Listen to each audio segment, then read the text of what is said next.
Well, I saw this integral on YouTube. It has been done by several different methods. Now here I would like to show mine, which is a little different. So I would like to share with you here. So first, this is an even function. So this is equal to twice from 0 to infinitive cosine x 1 plus x squared dx. So we mainly find this integral so we can get what we want. Now here, uh, this function, this integral rather, so this integral cosine x dx 1 plus x squared, I'm using trigonometry formula. This is equal to integral 2 cosine square half x minus 1, 1 plus x squared dx. Yeah. So this one is equal to 2 integral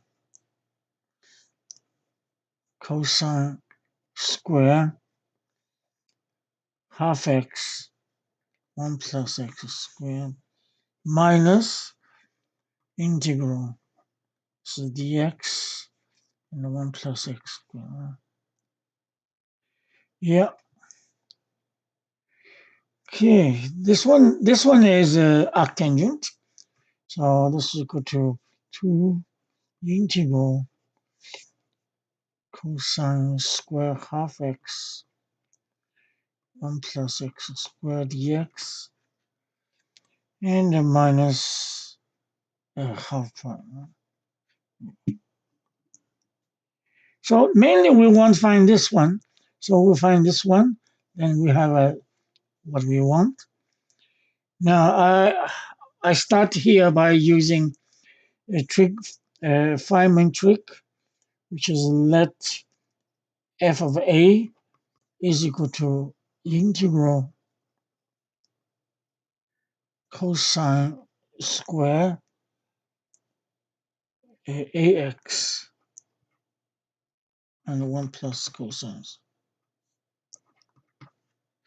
So this is my a, right? So my I call this one I. The our target integral is a 2I. Now therefore my I is equal to my I is equal to 2. Right? 2 times f of a half and minus half. Okay, this is my I. Right? And also I have an initial condition that f of a 0 is arctangent, right? Equal to half I. Okay, good. I just continue from here, take a derivative of f with respect to a. So that will be equal to negative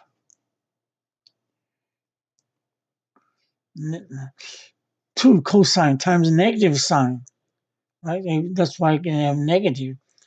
And 2 cosine times sine is sine 2ax, right? Then the chain rule times the x, 1 plus x squared. Very good. Yeah. Here, then I cannot find f prime at 0. Use a here, 0, then the whole thing 0. Because the numerator is like polynomial degree 2. The denominator is also polynomial degree 2. So there was kind of a deductible point. So I don't think I can use f prime 0 here, but rather I'm using this, using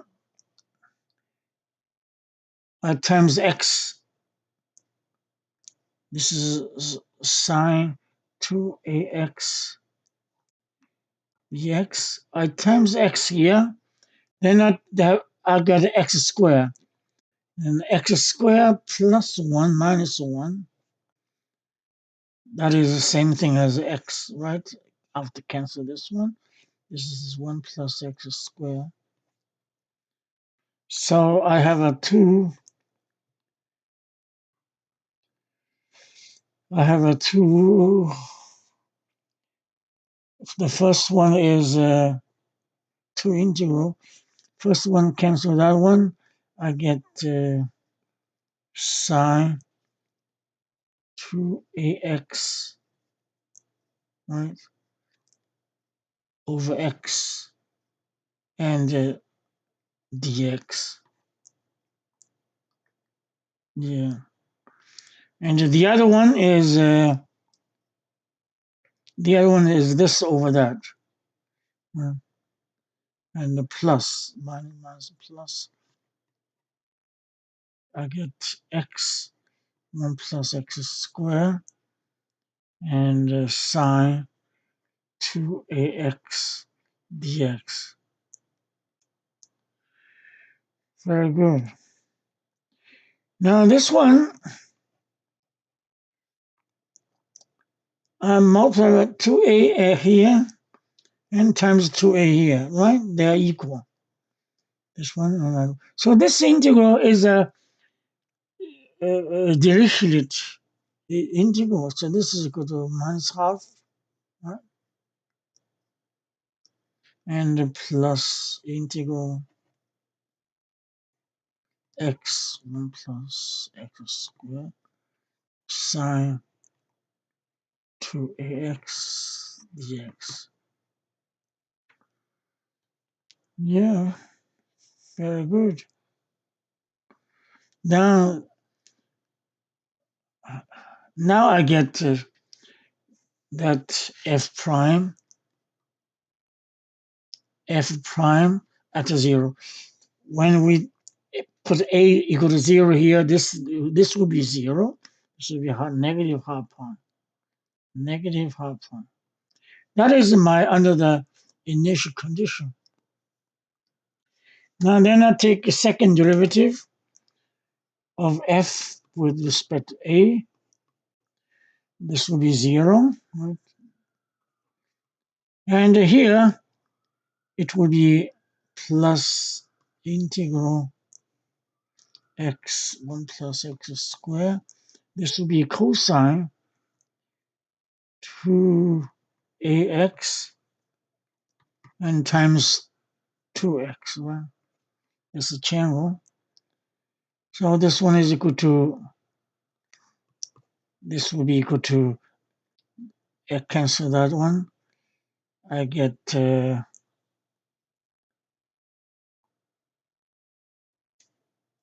I get 2 cosine 2ax and 1 plus x squared.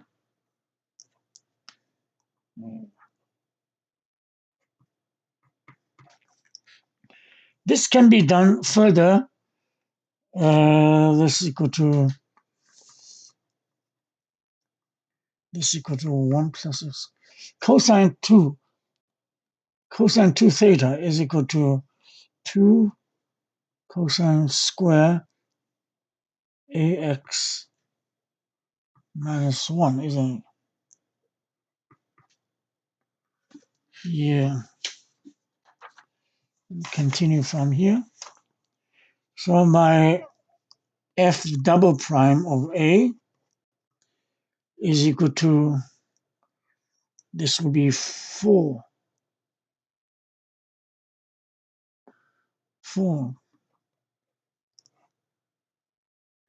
cosine square ax dx 1 plus x 1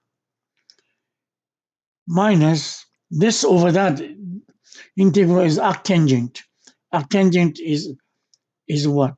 Is half pi. So 2 times half pi.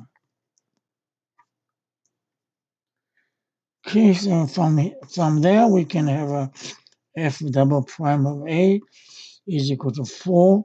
This is exactly f of a. So 4 f of a minus pi. Okay, very good. Now then, this is a differential equation second order, right? Minus 4 f of a equal to minus pi. Well, you know how to solve this differential equation. That first find a general solution for homogeneous, then plus the particular solution. So f of a, well, I skip the steps to solve this equation.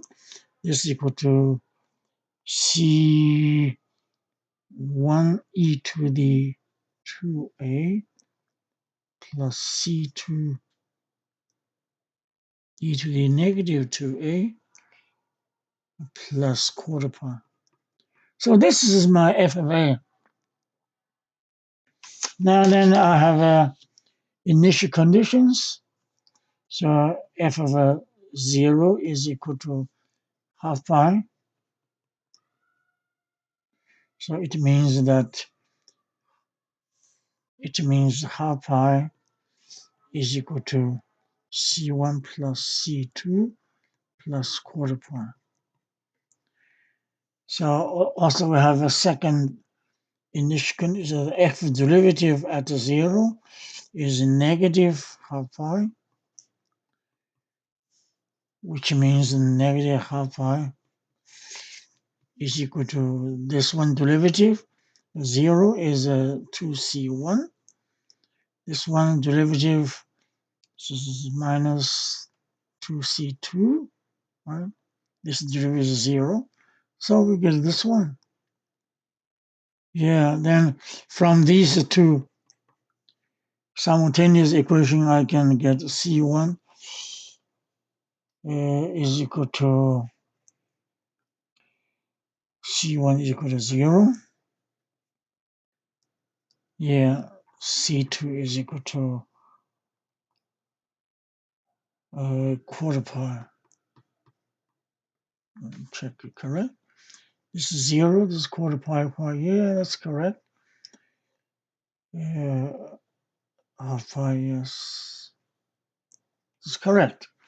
All right, then my f of a is found, right? My f of a is equal to, this is 0, this is a quarter pi. So quarter pi e to the negative 2a plus quarter pi. So that's my f of a. Now, then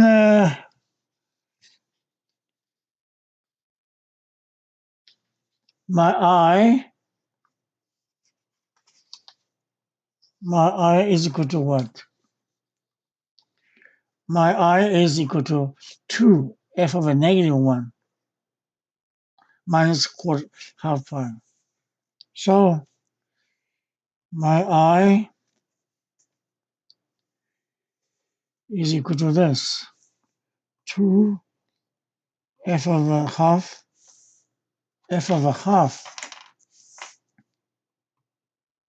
minus half pi. So this means that 2 quarter pi e to the negative 1, right? Yeah, plus quarter pi. and the minus half. So this is equal to, yeah,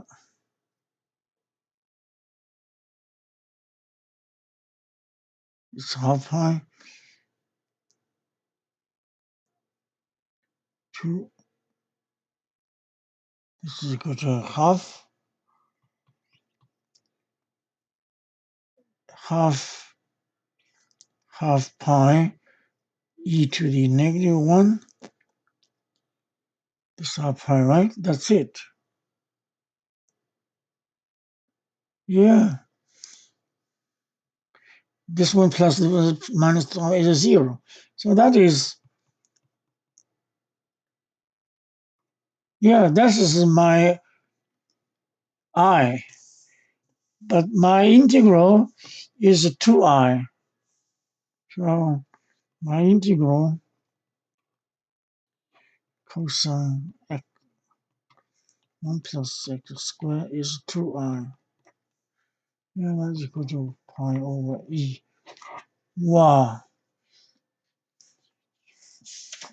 wonderful. Okay, so I got the answer by using different substitutions. Now you can start with let this f of a be let f a cosine ax, right? Yeah, that also will do. Sure. And there was other methods, Laplace or some other methods. So this is just a very good integral now with different methods. So thank you for your watching.